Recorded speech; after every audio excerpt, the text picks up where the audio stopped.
Hello guys, ఈరోజు అన్ఎక్స్పెక్టెడ్గా వేదాంత నుంచి నాకు ఫుడ్ వచ్చింది.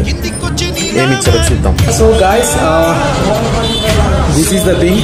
So let's see how it will B.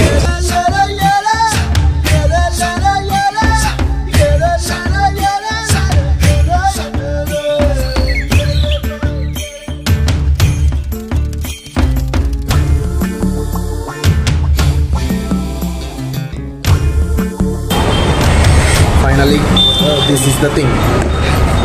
ఎన్ని రోజులైందో రైస్ ఇచ్చింది. మీకు ప్రామిస్, మా పీజీలో ప్యూర్ వెజ్ పీజీ కూడా ఒకరోజు తీస్తాను. రైస్ చాలా బాగుంది, కర్రీ చాలా బాగుంది, బట్ ప్యూర్ ఉందంటే పీస్ మాత్రం బలంగానే వచ్చింది. రోటీ కర్రీ సరిపోతుంది. మనకు పంజాబీ స్టైల్ ఉంటుంది చూడండి, అలా ఉంది కర్రీ. మళ్ళీ కలుగుతాం.